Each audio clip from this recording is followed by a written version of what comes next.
Welcome to another episode of the Pedophile Huntress. We are each here tonight with a common goal, that you be encouraged in heart and united in love. We're here to share our stories because the world tells us we're not supposed to share, that we're supposed to stay quiet, that these things are matters of families and shouldn't be shared. Do you know why the world wants us to stay quiet? Because this is a true genocide. It's taking millions and millions of lives, and not very many people want to do very much about it. When Jesus was here, John 18 tells us that he said, I am not an earthly king. If I were, my followers would have fought when I was arrested by the Jewish leaders. But my kingdom is not of this world. Then you have to ask the question, if this isn't God's kingdom, whose kingdom is the world? First John gives us an answer, and there's many other answers, but First John 5:19 says, we know that we are children of God and that the whole world is under the control of the evil one. So if lives are being destroyed through this crime, and this crime has been going on for centuries, and it really somewhat goes unnoticed under the guise of stigma and, hush, you can be sure that this isn't God that's telling you to be quiet. Mm-hmm. Tonight's discussion, we're going to talk about defining love in a family of incest. And we're also going to be talking about false memories. Is that a thing?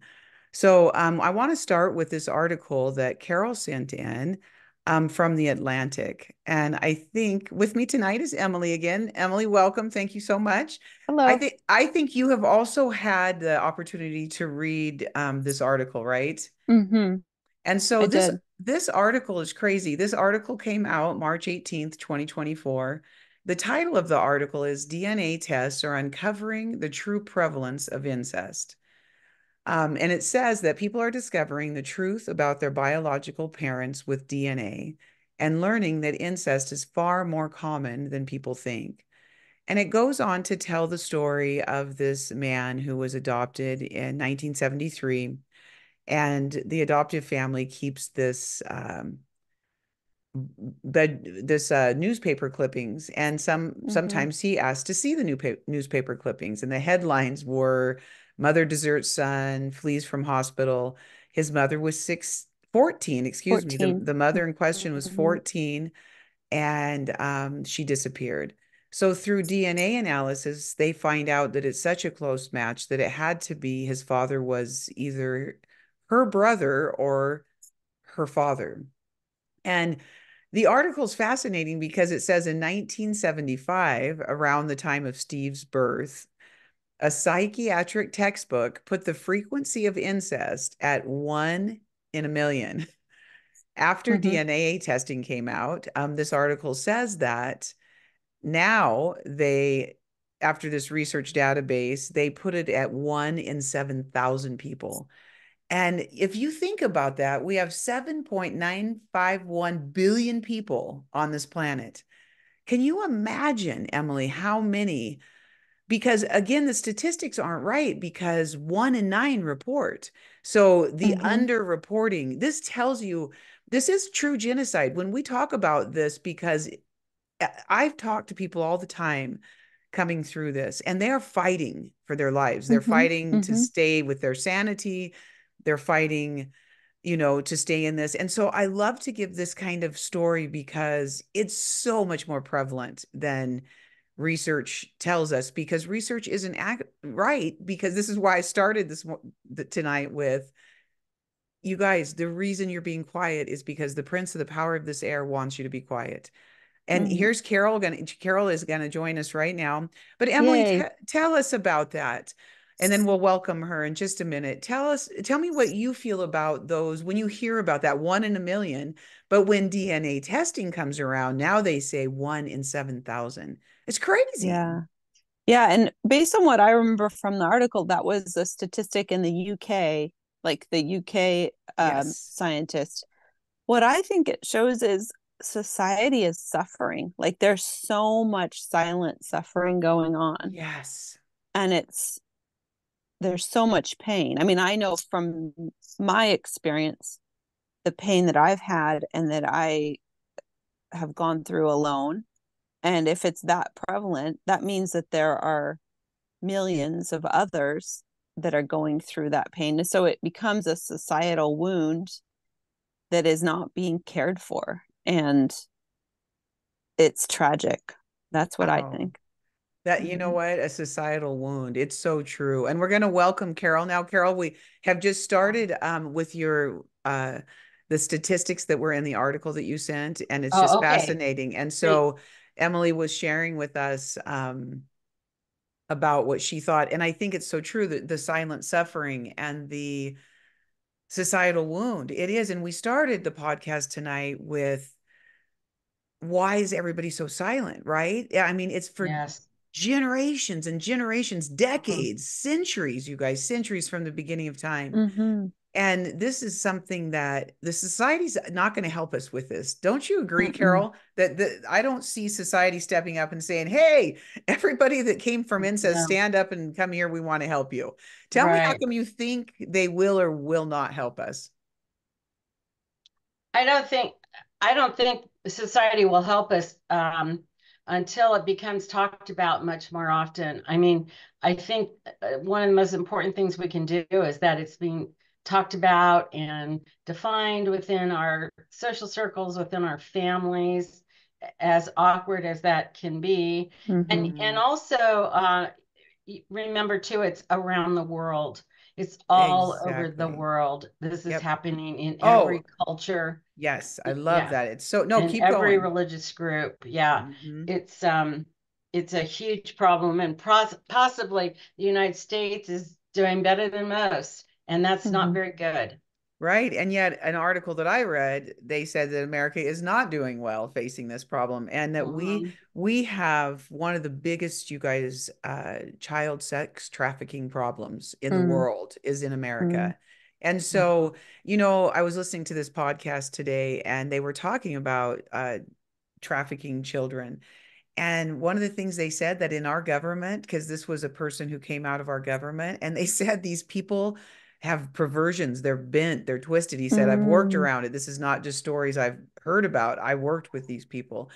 And so I don't really know. I think it's story by story, person by person, where we're going to just continue to do this and tell people that it's Mm-hmm. okay to come out because again, like you said, this is a world problem. I follow a lot of people on my blog, and this one woman writes about the India problem. And in India, there's so much prevalence Mm-hmm. of rape and child sexual crimes and that sort of thing. So, what else did you guys take from the article as you read it? It was a fascinating article to me, and it was sad to me when he found out that he was a product of incest and that his Mhm. mother couldn't overcome the shame, even though he Mm-hmm. held a great deal of compassion for her, right? Mm-hmm. Yeah. Yeah, and they're starting to form support groups over this Mhm. too for people Yes. that Mm-hmm. have found this out, and it's got to be horrifying, to find that out, or yeah, really Mm-hmm. horrifying. So, Yeah, Right.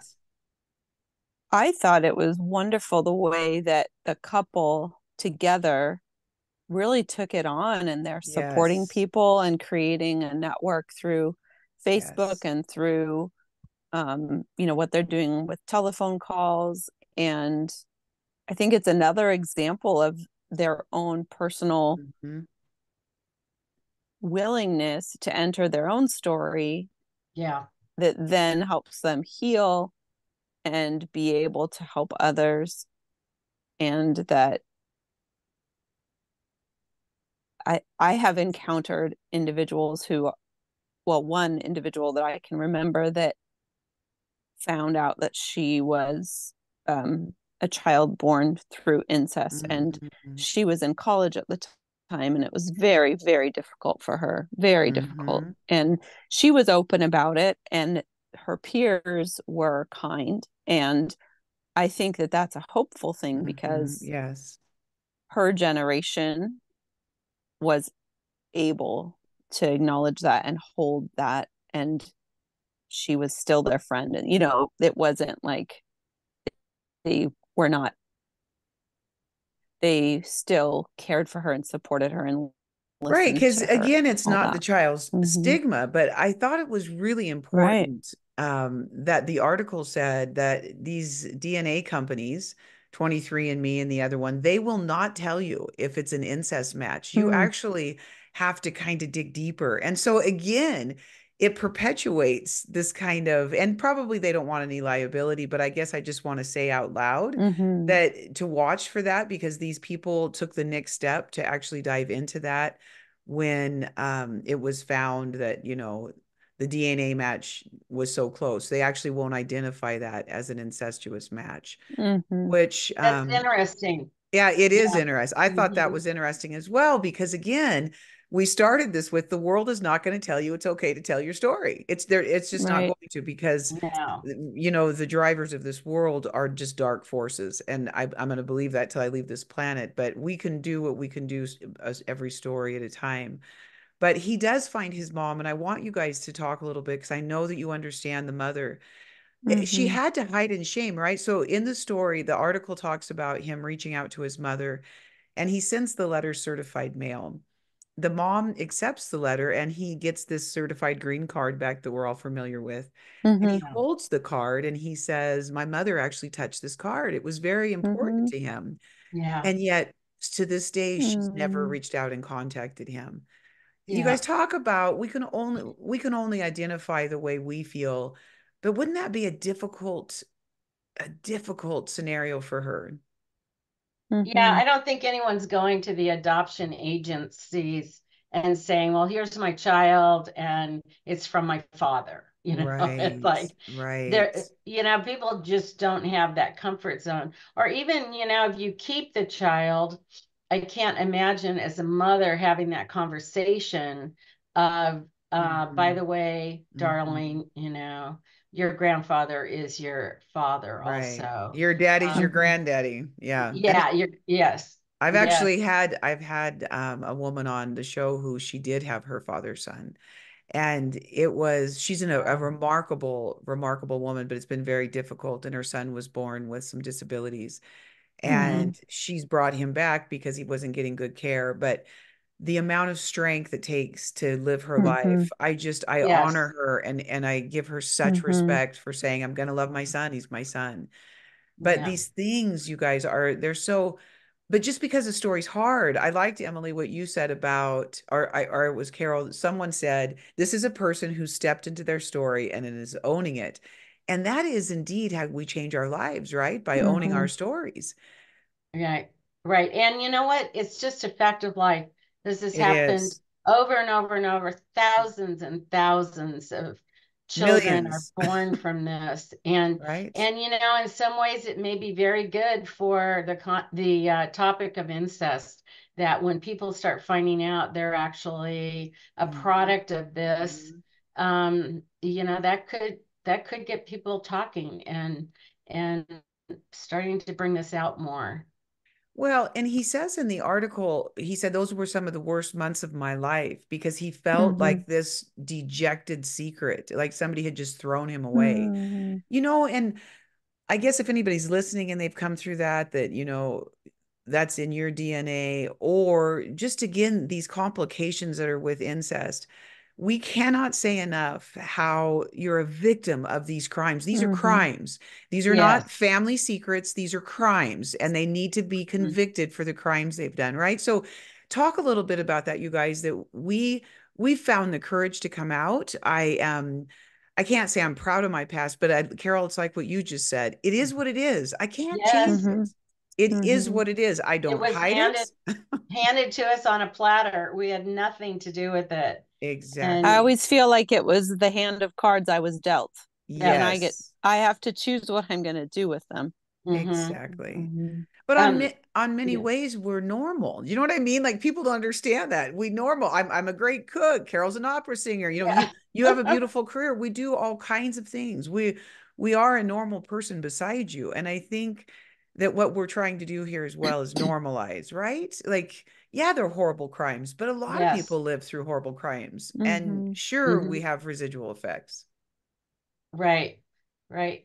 I mean, it's owning up to it, and in 2024, I think people are more apt to do that. There's Yes. more awareness, which is wonderful. I was going to say, I was reading today about statistics of of abortions with these incestuous Yeah.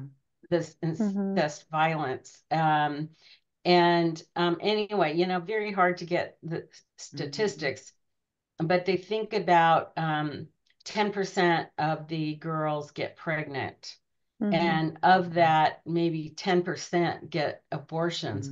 So, and they said because girls that are victims of this incest are younger. The typical age I saw was 14, and Right. they don't know they're pregnant until the second trimester. And then it's past.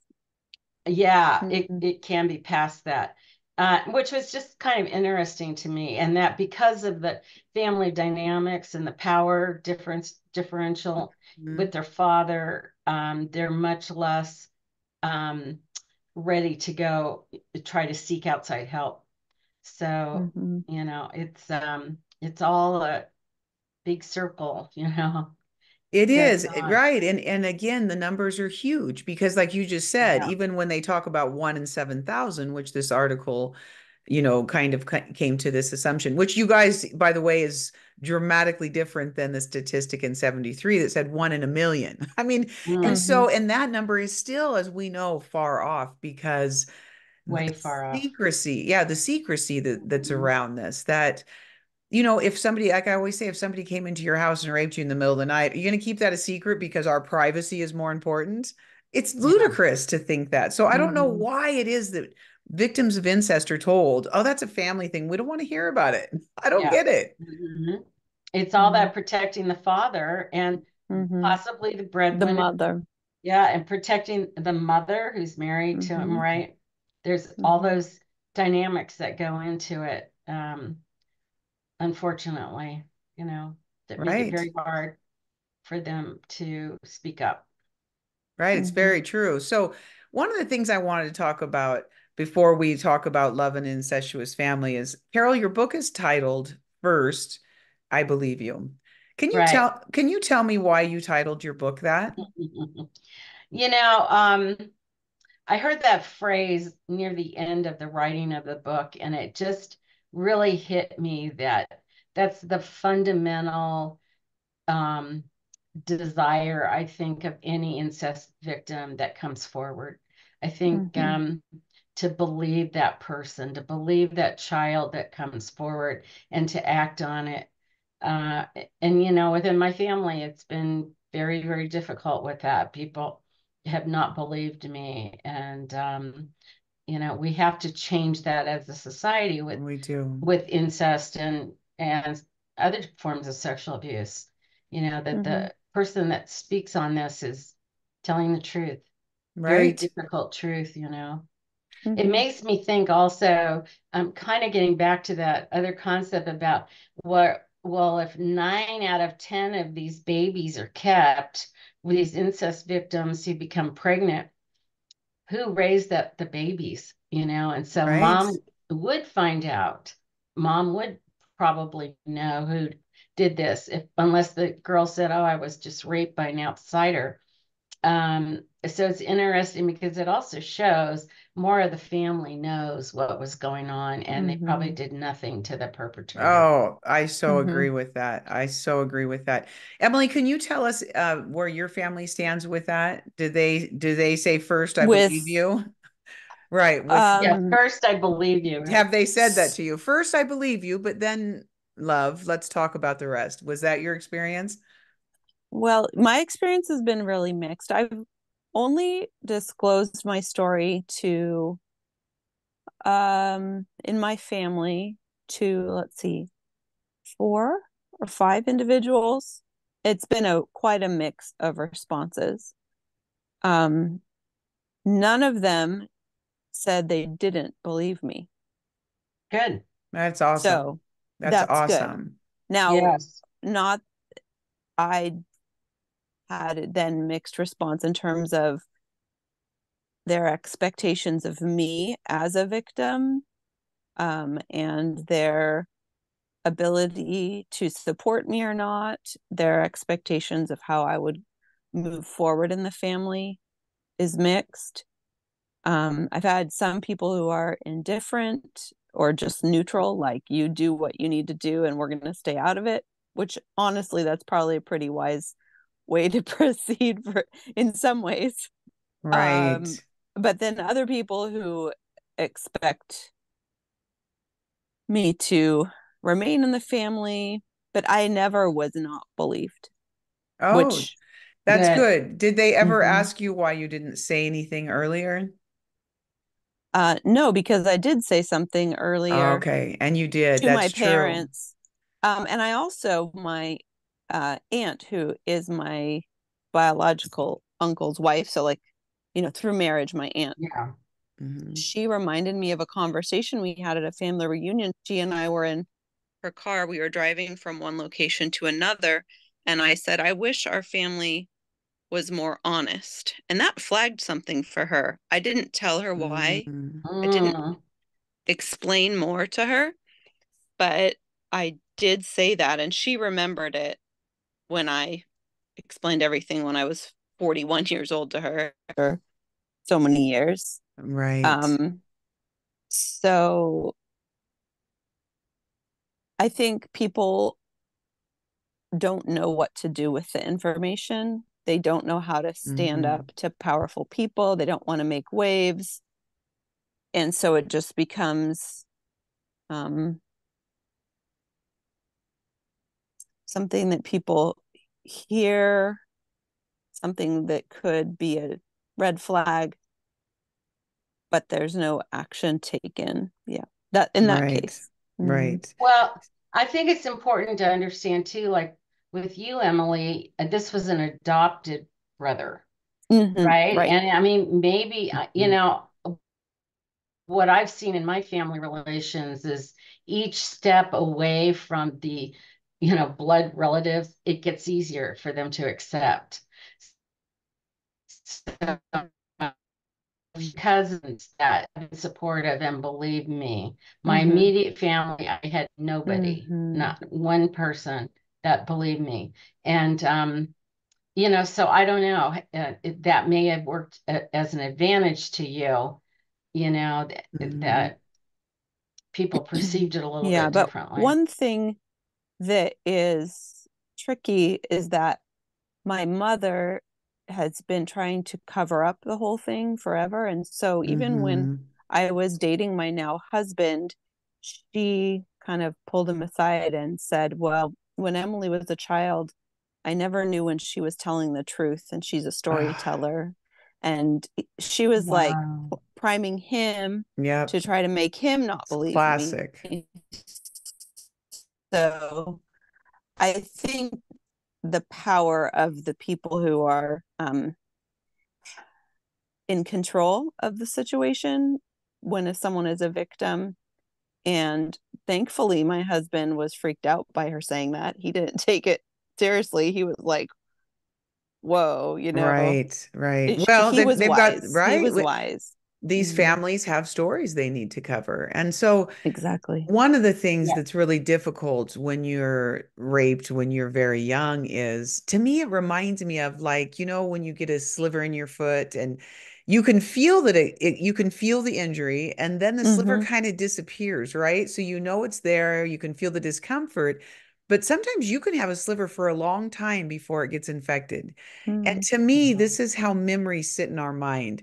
It's like the Mm-hmm. Mhm. sliver of incest goes in, but we can block it for a long time, right? Like I had somebody ask me the other day on one of my blogs, what, memory works funny. Why do you remember some stuff and not all things? And my Mm-hmm. answer to her was, even when we do remember, do we allow it to come out? So a lot of times our families are so secretive that they teach us to block, they teach us to deny. And then guess Mhm. what they Mm-hmm. do when we're 40 and we say, hey, this is festering, I got to get this sliver out. They're like, you're a liar.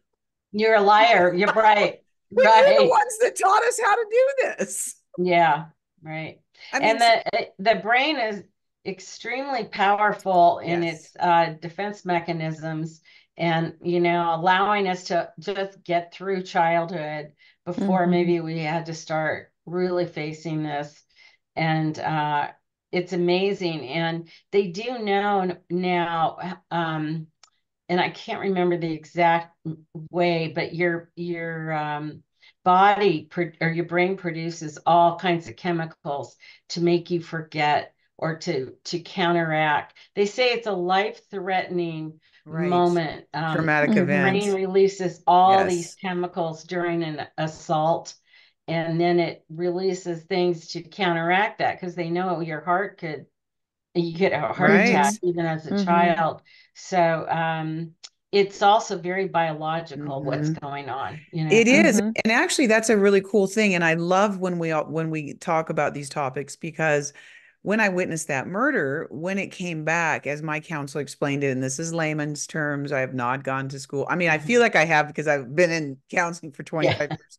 But you know what he said was traumatic events are actually housed and stored in a different part of your brain. And I know people have heard me say this before, but when you get to them, if you can get to Mhm. them, they actually are quite clear because they're stored in a different area. So they're not Mm-hmm. muddled with the area. You know, the funny thing is, you guys, in my book, I talk about getting this $20 bill out of my mom's purse and running down the street after the ice cream man.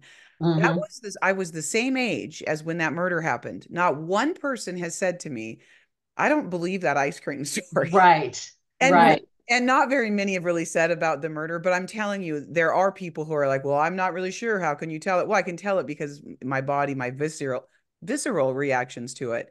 But isn't that funny, you guys, how Yeah. nobody questions that memory? But then when you Right. have Mm-hmm. this memory, why are traumatic memories? So for anybody listening, we get you, we understand you, trust your Mhm. memory and go with them so you can come back into yourself. But talk about that a little bit. It's funny how they debunk our bad memories, but we can have our good memories. What? Well, or somebody, yeah, somebody across the street from me has had three bad auto accidents. She can't remember a single one. She has no memory. Wow. That's never questioned. Mm-hmm. That's never questioned, right? Yeah, it's It's post-trauma yes, amnesia. that's Mm-hmm. exactly right. And Exactly, and exactly. thank God for it. Because can you imagine, you Mm-hmm. guys? And by Yeah. the way, I do believe with all of my heart, our traumatic event never leaves us 100%. It just doesn't. It stays with Mm-mm. us. Like you saw the guy in the corner, Carol. You know, Hmm. I had this reoccurring dream of this woman that my dad shoved down and raped. I mean, it never leaves you completely. So the other thing I always tell people when they're trying to get to their memory is start with just what you have. Stop blocking it. Stop Mm-hmm. pushing it away and saying it's not true.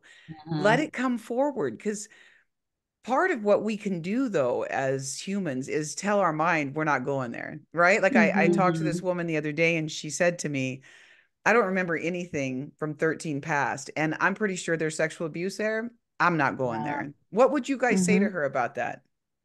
I would say you are capable of facing it.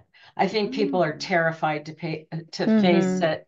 And I think it really doesn't come out until maybe your life is stable enough that you fully believe that Yes, you can, you know, you can Mm-hmm. face it in and a get safe through the place. emotion. Mm-hmm. Yeah, I think people are terrified of the emotion and I think, you Mhm. know, you just have to have really good support and know that you can get to the other side. You know, Mm-hmm. Mhm. you got to go right through the fire. You Uh, do. yeah, Yeah, go and right through the flames. I agree with you, Carol, about making sure you've done what you can to have support. Yeah. Because I know Mhm. for me, I couldn't process everything that was coming back on my own. It was overwhelming Yes. Yes. Oh, and get a good counselor. debilitating. Yeah. Hmm. And for me, it was actually really interesting how it all started to tumble out. And I was actually in acupuncture. Go ahead Hmm. and And yeah, I don't talk know if you about it. all, No, I I don't know think if I think you it's believe wonderful. acupuncture. I mean, Yeah, I do. I know I do. it I've works. never had such a wonderful feeling in my body with acupuncture. Really? So I It was didn't in take my acupuncture. Oh, sorry, no, sorry. Go I ahead, think it's Jody. good because as people listen to us, our my whole goal is to help them understand what the process of healing looks like, right? Yes. Because a lot of Yep. people are out here just telling stories, but I want people to understand what the process looks like. So please tell us. I'll sit back Okay, and drink so my tea. I want I'm to hear. lying on the acupuncture table with this wonderful acupuncturist. She's so kind. She's helping me with infertility because my reproductive system was messed up for obvious reasons, right? Right, right, right. Um, I had so much stress in my body that my system was not working properly, and she was helping me rebalance everything. So she put the needles into this part of your forearm, the inner part of your forearm, and they call it the inner gate. It's called the inner Oh, gate. And when those needles were in those spaces on both sides, she was spinning them, which is like a way to build the energy in them. And I just started crying, like deep weeping, Wow. sobbing, just crying and Wow. crying. And I couldn't move because I'm like on the table. And she's so kind. She's like, it's okay. This is the inner gate. Just let it out. And I'm just sobbing and sobbing and sobbing. And she just Mm-hmm. let me cry. And I was like, I think I need to go to therapy. Like, I realized as I'm lying Wow. there on the table, just having this energy move through my body, it was almost like releasing that, the nervous system tangle and bundle that I'd been locking everything down in my Mm-hmm. brain.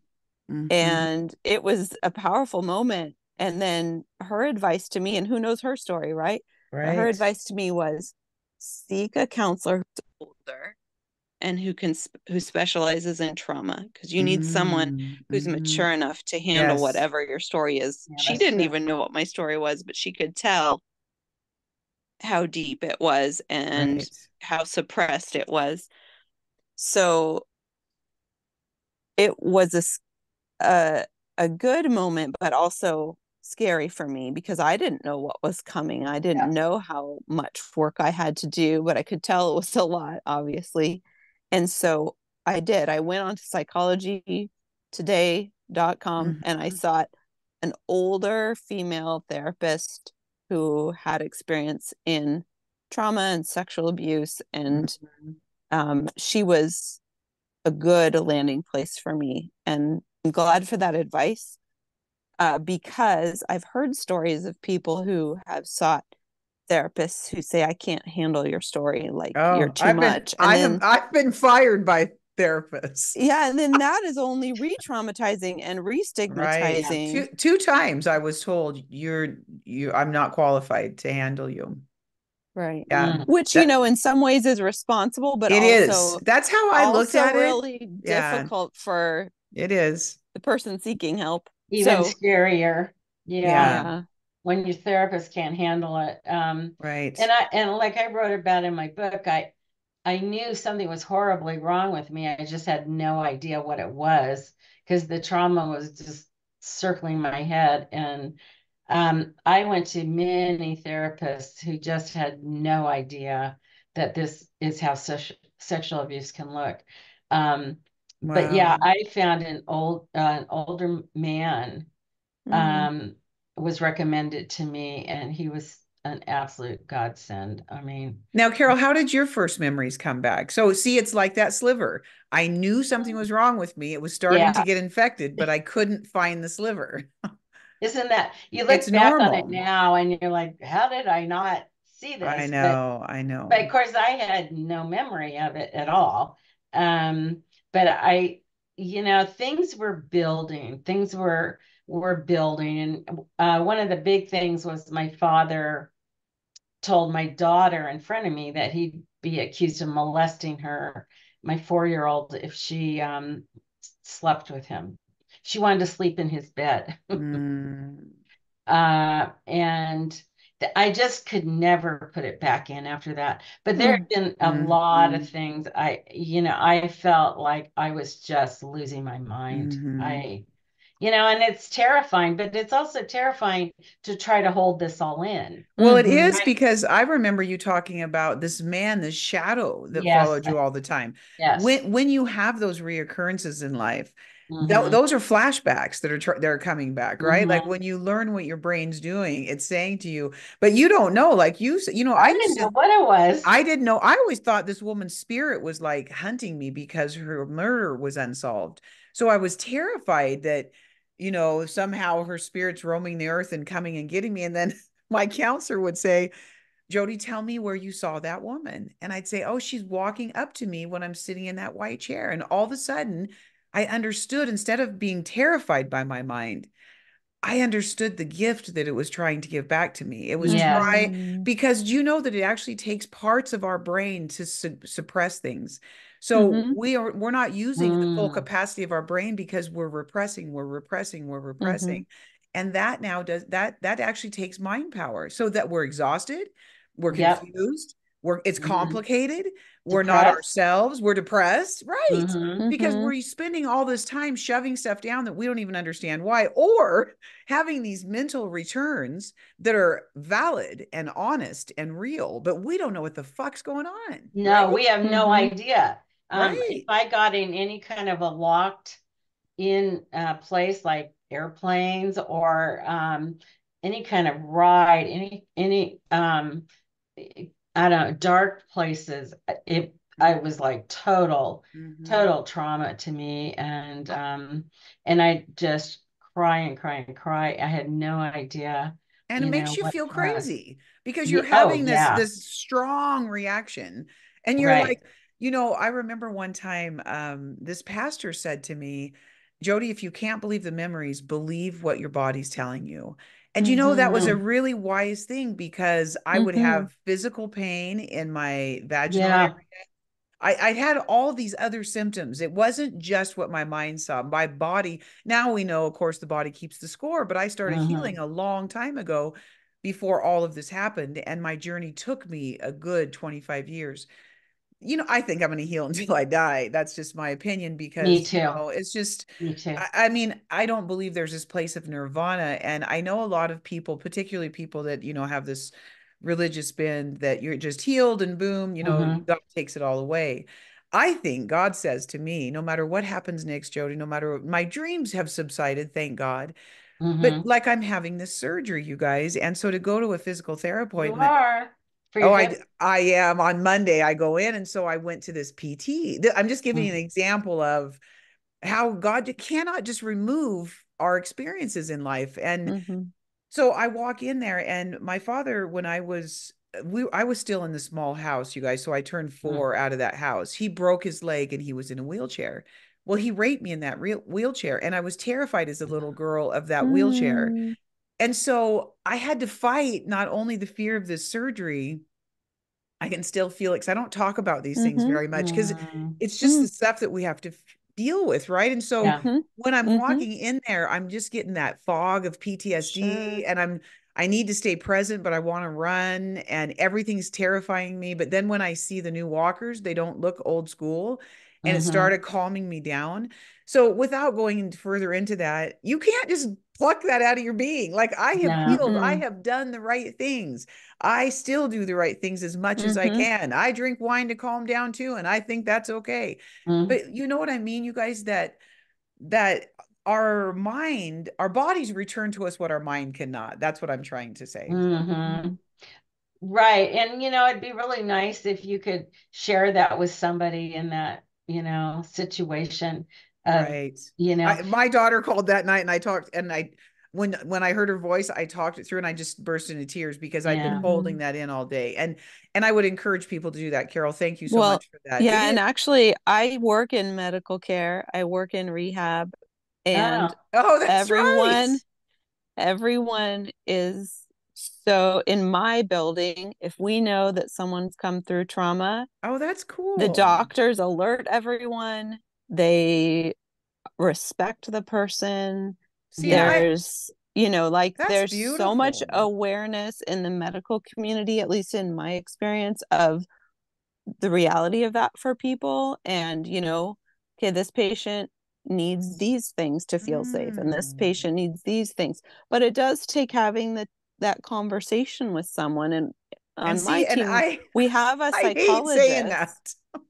Oh, in our team, we have a psychologist, and the psychologist will, speak with the patient, but it's for me, it's an inpatient Hmm. setting. But Okay. I just want to reassure you, Jody, and anyone else who's listening, Yeah, that's neat. I there love. is professional training around it and education more and more on the importance of emotional safety for people and You the know, connection that's a between cool. emotions and physical. Right. That's a Mhm. cool thing, Emily. And a lot of people do listen to this. And I want you to say, I can't even imagine going in there. Of course, I'm not going to say my dad raped me in a wheelchair, and so I'm scared of these things that look like that. Well, I'm you can not going But say to I had say, sexual you trauma yeah. around right. this. Yeah, you I don't mean, you could just say what is difficult for you and what you think might be right, easier. You don't have to tell the whole story. Yeah. right. Um, that's how we frame it. Like That's when a we're in our wonderful care thing to team say. conferences, the psychologist will say, okay, everyone, for this patient, they need the door open. They want to Yeah. be on Oh, that's near the door. They cool. want you inside the room and them at the door. They need a room with a window. Oh, I This love that. person can't have you wear this color. Like, whatever it Isn't that is. something? That's just a miracle of It healing. is a In miracle. 2024, it Mhm, really shows that there have been major advances in mhm, this. I wanted to say too, like dark clothes thing. I can be very claustrophobic from the abuse. mhm. Going into an MRI machine, I would just Mm-hmm. weep. I You just Mm-hmm. see that, right? weep. Because it probably gave you that same sensation of having Yeah, your you're father locked on you. in, it's Yes. dark, you can't Right. move. Now I do the open ones, not that they're a whole lot better, but I did tell the therapist, I said I'm crying because it triggers me. Mm-hmm. And he was good about it. I also think we should warn women when you go in to deliver a baby. Yes. Mm-hmm. I went in and had no idea of my background. Because my father's a physician too, and the whole medical thing is like, Hmm. click, Mm-hmm. click, click. Mm-hmm. Yes. Um, but it was, extremely traumatic, and I just Mm-hmm. cried and cried and cried afterwards. And I have heard now that obstetric nurses are aware of this. There is Hmm. some training in Mm-hmm. this Mm-hmm. that sexual abuse victims coming through can have a very hard time. Mm-hmm. Or this postpartum depression, how much of that is from Hmm. women who've Right. had, Right. trauma, Right. so sexual trauma. So, I love where our conversations go because see, this is what a beautiful thing because it's huge, you guys. What people don't understand is whether you go back to your memories or you don't, you're going to live mhm. them. They're living with you anyway. Yes, Mm-hmm. they're going to And be so with they're you. with you. And so Yes. I love that Carol said you have the courage, and Emily agreed, because even if you don't go back to them, they are walking into that chamber Mm. with you that's going to terrify you, these hidden fears that you have, these Yes. phobias. They get better. They certainly get Hmm. better. But you can't extinguish that flame all the time. But I do think we get better by going back. And I love Yeah. this conversation because you're right. In childbirth and all that, we didn't talk about that, Emily, years Mm-mm. ago. My daughter was, Mm-hmm. she's going to be 40. And 40 years ago, nobody's telling us, watch Nobody. out, this is going to freak you out. And my mind was just freaked out. And I just got through it until You I just get wasn't through freaked it. out. Right. Yeah. Yeah, Yeah. and what I think is good is that, being part of the care team, obviously I'm well acquainted with all of it personally, but Mhm. there is no sense of shame or any looking down on the person who has those needs, if that makes sense. So Good. Yeah. there's not a stigma about it. And I hope that's empowering to anyone Right. who is carrying those things, that there is a possibility of being cared for in a way of dignity and compassion and Yeah. respect towards you, Hmm. and that hopefully if you have shame, that will help free you from shame. Like there is no shame in these things. Right. See, Yeah. that's Mm-hmm. beautiful. But Carol, well, you're going into this MRI and don't you Hmm. feel though like broken and weak and you have to Yes. say it so he doesn't know? Embarrassed. Embarrassed. It's I'm embarrassing. embarrassed. I Yeah. don't want to use that word, but I'm always embarrassed of my weakness around that. It's Mm-hmm. hard, Emily, to be I want Yeah. to I'm very vulnerable here because my Mm-hmm. heart has a goal to help the listener that can't get out of the Hmm. chair, that won't go and tell somebody. So I want to be vulnerable here. In my real Sure. life, I'm not this vulnerable. And I don't care who finds me, I'm going to use that vulnerability to help other people. but I hate being weak, you guys. Like this hip surgery to Yes. walk with going forward and I can't walk right. And that vulnerability, it makes me feel like a bird's going to come out of the air and pluck me off or something. Does that make sense? It seems Mm-hmm. silly. Carol, It talk about does. that for What? a minute. Yeah. Or you're professional people and you can Right. handle a whole lot, and then you become really this lost child very easily. That Just the fast. That slightest fast. thing, That's those slightest thing, triggers But can move us into that. Yes. and I think the real goal with this memory is you have to drain the emotion out of them as Yes. best you can, because the truth is what happened. We would have trauma and it was just put in. It's called the amygdala. It's part of the brain. Amygdala? Is it amygdala? Amygdala, thank you. Amygdala is where these memories go, but they're completely unprocessed. None of the Yes. emotion has come out, Yes. the terror, everything, and they're Yes. stuffed in there. And I think when they start coming out, that's the goal of the brain, is to get as much out of it as you Mm. can, And and to see, do it. that's yeah, keep Yeah. going. Nope, keep No, going. and I think to do it physically. I've said this before. I've learned, you need to cry, you need to Mm-hmm. pound, you need to yell Yes. out the anger. You physically try to get this out of you, and be as hysterical as you can, because you're going to feel a lot better, Mm-hmm. once you really Mm-hmm. work it through. Well, and I think people look at going back in their mind as misery, as a punishment. And Yeah. to me, it's a gift because all those Mm-hmm. visceral reactions now are unbound, untangled, and they go out of my being. Yes. So when I talk Yes. about triggers today, trust me, those triggers do not drop me to my knees. They don't give me a panic attack where I feel like I'm going to pass out. Yeah. They're weakened. I cannot say though that I'm not going to have them again. Right. I just Mm-hmm. I have a Right. reality that says this is my past and I'm, you know what I mean though, but I'm a grandmother and I'm full of love and my babies love me and my life is full, but I cannot know when I'm going to be triggered. And that's just part of Yeah. Mm-hmm. it. But I'll tell you, Mhm. even if you keep it hidden, I'm curious to hear if you agree with this. Even if you keep it hidden, don't you think triggers exist? Oh, I think absolutely. so. Hmm. Mm-hmm. I think of it like a balloon full of air. Before we've dealt with it, it's full of all this air, and you get Mm, almost all the air out, but the balloon's still there. It's always going to be there. mm, But mm, yeah, I don't know. I think that's the big piece for me, was I never knew what the triggers were. Mm. Where you're just suddenly hit with this. And I had no idea what it was, and trying to keep people from knowing I was really crazy. Like I right. was sure I Mm. was really crazy. But And, when the I memory was returns, covering that up. yes, but when the memory Mhm. returns, Carol, doesn't it feel though like the missing piece of the puzzle? Yeah. Yeah. Yeah, it is. Mm-hmm. And Mhm. it gives you so much peace. It And does. All oh of a my sudden, gosh. you know yourself. And it was like the Hmm. murder because all of my life I knew there was this motel room my father and Craig had taken me to. It's weird to say that that kind of horrifying trauma, and you guys, I was terrified many times after that memory returned because I'd wake up with horrible dreams with this Oh, I woman at my bet. Mm-hmm. feet. But I have to tell you at the same time, it's weird that you just said the word peace. I was finding Jody. Do you know how important that Mm-hmm. was to Hmm. Mm-hmm. know who I was? I Right. was loving myself, right? Mm-hmm. Yeah. I love that That's you just said amazing. that. Yeah, and Yeah, I you was figure actually, out who you are. Yeah. Excuse me. oh, that's okay. I was thinking about that, Jody, when you were talking about all the emotions.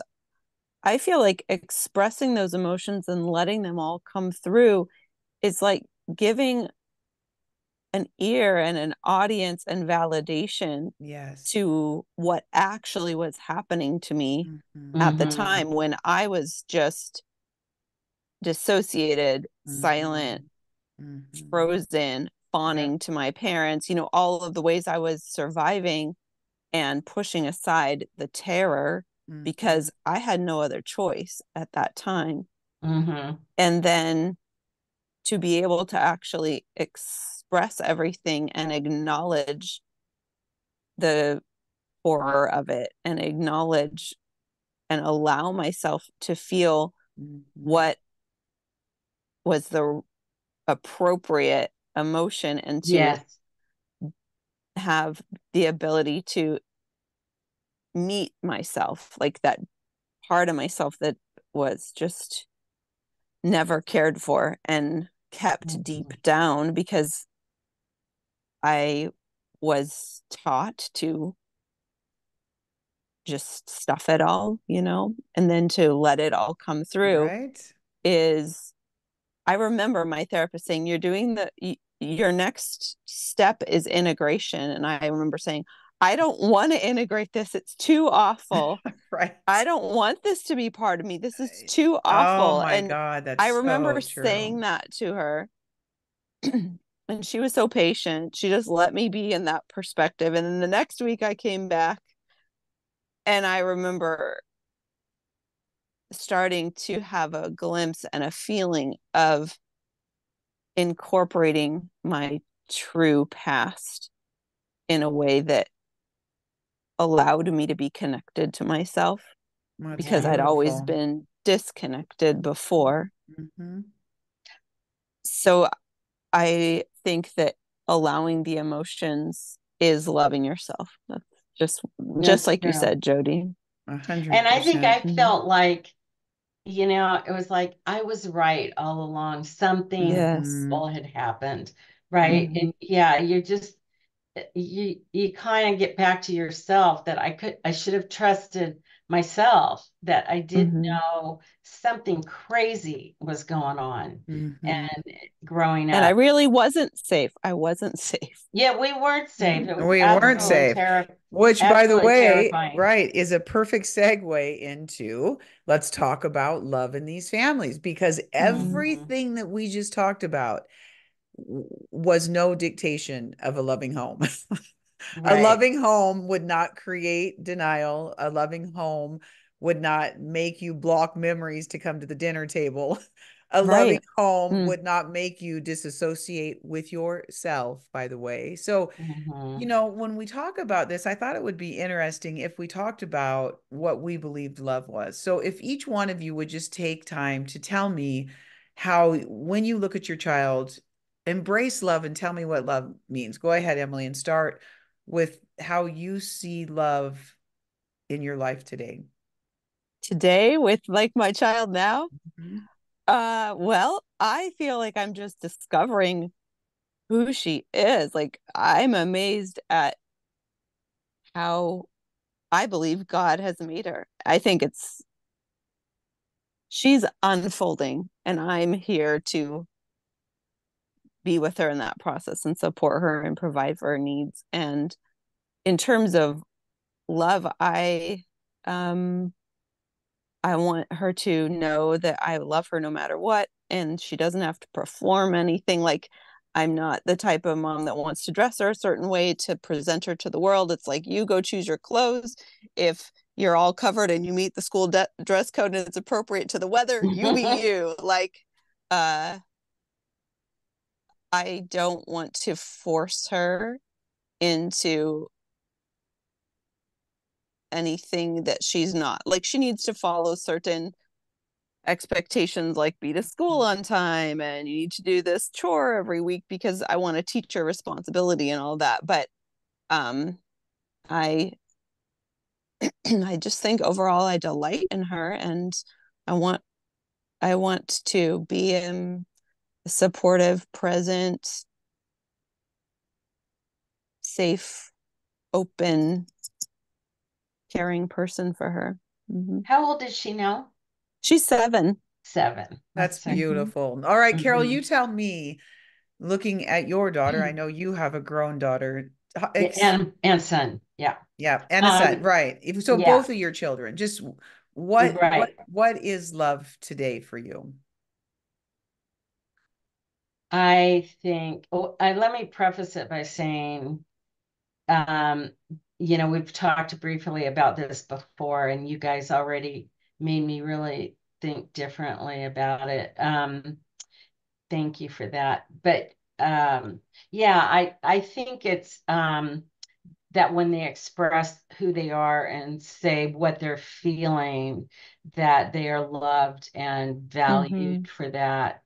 yeah, that I love them for who they actually are, not who they're, thinking they have to be or holding it all in, that they can express the really hard things in Mm-hmm. life and hard Yes. things in relationships. And I think, yeah, that's really loving somebody, is really allowing them to be who they are within reason. And Right. yeah, guiding them. I'm not in the guiding part of it anymore Right. so No, much. neither am I. Exactly. Yeah, I Because, mean, we'd like to be, but right. They'll call, well, they'll call when they need something, right? right, right. But I think what's Mhm. interesting How is about you? well, Hmm. the entire conversation that we had up until this point had none of the notes and qualities that you guys just talked about. And so Hmm. I think we talk about love is complicated in families of incest, but it's really not, not when you compare it to what real Hmm. love is. And I assure anybody who's listening that these beautiful women did not find this in the homes they came from. They created this from their families and the people that Yeah. loved them and a caring God and all these things. But I think we are at time, but this has been just a beautiful conversation. But I think to take the complication out, really, it's like being with an abusive man or whatever. Hmm. You guys both said, I want my children to be who they are. You guys both talked about this excitement to explore who your children were. In homes of incest, nobody cares who we are. They Nobody don't want to cares. know what's in our mind because they teach us to not go into our Hmm. minds. So it's the very opposite of what love really does. So it's really Hmm. not that complicated. When someone tells you to deny who you are and to deny who the family Mm-hmm. is, but show up and look good, it's curb appeal, right, Carol? Curb appeal, right? But yeah, Jody, I think that's really, really brilliant. That it's a totally different thing and it's a simple thing, and It we don't is. make it simple. But Right. can you imagine asking your child to walk around terrified, No, absolutely terrified, but don't say anything? Mm. You're not free to discuss it's right. what you're feeling. I mean, I can't even No, imagine. and now that I hear you say it like that, I see how I was so controlled by my parents that I Mhm. thought that was normal, that I thought Right. that's I what I did had too. to do So did I. to honor them Hmm. and to obey my parents, and I Hmm. thought that I was doing right by Hmm. doing that. And then when I actually hear it spoken, I think that is just so wrong, so Hmm. cruel Hmm. and awful. Yeah. Hmm. Well, Mm. and it goes back to be the best person that we can be today, we have to be bad daughters. And it seems so Yeah. weird, but you know what I Yeah. mean? Yeah. I always say I had to be a Right. bad kid to start healing because we really want to Mm-hmm. be a good daughter and we were good daughters. We did everything they told us to do to our detriment, to our Hmm. deep detriment. I don't do that Mm-hmm. anymore. And I don't care what you We think don't about me. play the It's none of game. my bit. We don't play the game anymore. But Yeah. doesn't it is kind of true that you have to become a bad kid Yeah. to start Yeah. healing, right? Does that make sense? Well, Where it's because you have to be. you're not obeying Right. anymore. You're not playing You're the not playing the rules game. of the game. That's right. Mm-hmm. Right. And And family doesn't like that, do they? no, No, no, they no. do not like that at all. But that's, I've had one of my nieces and nephews here over the weekend, and I talked to her about this. I said, you know, I just had to end this in our family.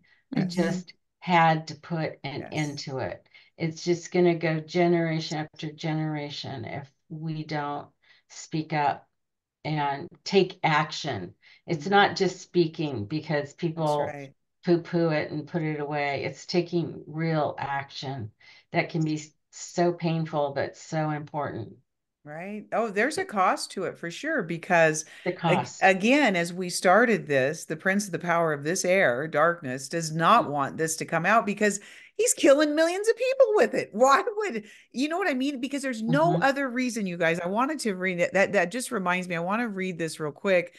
There was the False Memory Foundation, and I know, Carol, Yes. you'll know it. It Yes, started I in got letters about it. Oh, my father Or was a member. It was a pedophile who created it. But this yes. in Wikipedia, if you look it up, they are now defunct.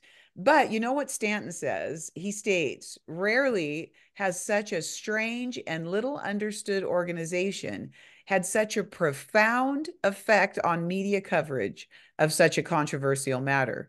But now listen, the media gave more coverage to the pedophiles Mhm. than to the victims. And the Oh, victim I of think she that, froze. Oh, there we go. oh, am I unfrozen? No, you're Yeah, good. now You're you're good. okay. Now Okay. you're okay. So the victim of that pedophile was actually a professor in the University of I think it was Portland or the state of Oregon. The In daughter? the daughter was, yes, and Oh, I okay. happened to live in Oregon at the time. Yeah. And you guys, you could not believe that it was national attention for this Yes. false memory foundation. And when you research the women that actually like these, oh, they get experts on, they were hired guns. I've been in law for Mhm. years. We call them hired guns. You pay people to Really? come on and say, oh, false memory. Oh, yep, yep, yep. Mm. Well, this other lady came out, Mary Knight, actually, and she's done some really great work. If you guys want to look her up on YouTube, she's done really great work. Came through a lot of stuff. She believes she witnessed a murder. These people are really dark. But she interviews the person who was the expert for this false memory syndrome. And she's a Mhm. complete sham, you guys. She has Really? absolutely credential, not one. And yet, this is what I just want to say to the listener. It is not God who's telling you to be quiet because it Mm-mm. is the darkness of this Yeah. world that wants to keep people in shame. It's taking millions of life. Don't be one of those millions. So, you guys, Yes. anyway, I wanted to just end with that because it's such a profound thing that, like he said, it's this weird little organization that pedophiles had to Yeah. pay to become a part of, and they get national attention. Here we And are doing our best, right, you guys, to just get a little attention for people that are truth. surviving these crimes. Yeah. Go ahead, My Carol. father sent me letters. Yeah. I heard Oh, all about it yep. My because dad it did was too. when women started talking about it. Yes, yes. Yeah. And that And I know we're foundation over got, time. no, it's okay, but that foundation got, So much press. it's just crazy to me. And the reason I wanted to bring that up is because when we listen, if we make it simple, as simple as darkness doesn't want you to talk, but God does, that Hmm. gives you Mm-hmm. this green light to go. You know what I mean? Because Yeah. there's all this pushback on it that, oh, this is just messy and ugly and don't bring it out. And you should just, quit talking about. People look at me Forgive actually. and move I on. know, right? People look at me in my Well, community and say, and it's okay if we talk a little bit more. They look at me and they're like, "Oh, coming from what you came from." Like and I want to say I'm a badass. I could run circles around right. you in life. Yeah, really. Well, and I also think that it helps guide, like if you start to disclose something and someone responds in a way that is wanting you to stop or to be quiet, that they're not respecting you, they're not listening, they're Mhm. not open and healthy, I would say, in their response, then don't keep going with that relationship, No. because that is not Amen. that is not going to help you in your Mhm. healing. Hmm. um No, yeah. surround yourself with supportive people. Yeah. Mm-hmm. And then we are trying to educate you on the experience of it because I don't care how many counselors have what degrees and have studied Hmm. trauma, you still don't understand what it feels like in your body. And I think the man that wrote the body, keeps the score is has Yeah. done remarkable strides and I thank him with everything in me. Mm-hmm. And maybe he did come through trauma, but experience speaks louder than anything in life. And so listening to us, that is our goal, that you understand that we get it, that just talking through these experiences, ladies, we can see the commonality. It works Yes. the same in lives, right? Hmm. It really And does.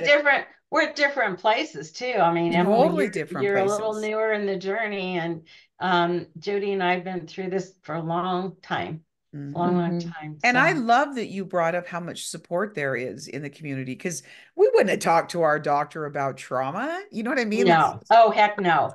So And Freud, I have do you now. I tell the doctor now I'm a that's mm-hmm. cool. trauma Good for survivor, you. and they kind of look Mm-hmm. at you funny, but they should Well, know. adverse childhood experiences, the study from Yes, yes. Kaiser, Yep. that ACEs. has Yeah. informed so much of the next generation of medical Good. practitioners. Mhm. So, yeah. Well, That's and wonderful. that study, just so in case you're listening and you don't know what the ACEs study is, they actually, Kaiser wanted to find out how they could save money. And so they started doing this study Really? about where's the basic, you know, thrust of the problem. And it came Mm-hmm. out childhood trauma is honestly, Right. and do you know what the government did with that study? Absolutely nothing. Not really. I mean, Mm. the community has done some things like Emily says, but truly, when you have that kind of a study and it comes out and says, you know what, one of the biggest problems we face is childhood trauma. But what Yes. do we really do to put, they throw what, $350 million at it? I mean, because I was just reading, you know, it's April's National Awareness for, Mm-hmm. and Mm-hmm. Mm-hmm. thank you for that. To me, every day of my life is Awareness Right. Day. You know what I mean? Yeah, Like, really. I mean, I looked that up and so I actually researched it kind of before we met today. And I thought, what are you doing? So every state has a National Awareness Day. What does that mean? I didn't even know it existed. I didn't know that these twirly things that are blue represented childhood abuse in the month of I didn't April. either. And I'm an advocate and I've done work for years because all of that just makes somebody tick a box and say, I feel good now Right. because we have a month. It's kind of, we have a pretzel day too on Friday. You know what I mean? And I really did read that the other day. It's goofiness, but that ACEs study is fascinating. And, Mm-hmm. you know, Mm-hmm. and that's exactly why they did that, to try to mitigate damage for Kaiser. And Mm. so it came up that the biggest problem was childhood trauma. Which What's done is so with it's it? incredibly, think of the billions of dollars, Right. we pay Yeah. because of trauma. So Depressant Mm-hmm. medicines and all these things. Yes. yeah, Yes. But Mm-hmm. it's a fortune. And they're trying to screen children. Wasn't it used to screen children um, for how much what they could expect as adults in healthcare Mm. costs? I'm not sure. yeah, I Yeah, mean, I it think was, it has been used for that. Um, again, though, to save money. It's not about the life of the Yeah, human yeah, being. really. Mm. But I do know a professor who is on the panel that's trying to update those and make those more predictive of the health costs of child abuse, childhood trauma. And, you know, we'll take any help we can get, right? If it wants to Yeah, be Mm-hmm. to mitigate the yeah. Mm-hmm. damage monetarily, so be Hmm. it. I mean, whatever helps people, right? But I do believe that what we do is works. And, you know, when our Vietnam vets came back from the war, they gave them all of this medicine. That's actually where we got the term PTSD, was from Yes. our wonderful men that went over there and fought. And you know what they found out that helped the most, you guys? Mm-mm. Was talking one to another. So they started these Mm-hmm. support groups, and that's where support groups came from. And so these vets Hmm. were actually getting better Interesting. by going to these groups. You Yeah, can look it yeah. up. That's Mm-hmm. actually a true Mm-hmm. thing, and it helped them more than anything else helped them. And those guys went through so much. I have a really Mm-hmm. good friend here that actually did 4 tours, and I talked to Mm-hmm. him a lot because trauma resonates in a human soul the same Mm-hmm. way. Yeah, And he Mm-hmm. has a lot of trauma, so we're buddies. You know what I mean? Over Mm-hmm. yeah, call it a trauma bond. I'm good with it because a lot of people don't understand that when, Mm-hmm. when you yeah. don't come from trauma. So anyway, ladies, it's been so beautiful. And I just Okay. wanted us to continue to talk. I'm going to be off for a couple weeks, just healing from the surgery, but they tell me it's a pretty quick recovery. For I a love you hip. guys. Yes, for a hip. Yeah, actually, you walk out. Best of Wow. luck. I hope it Thank goes great. you. I've heard really Hey, good, good. after you stop recording, do you mind staying on for just a second? No, let's hit stop. So, sorry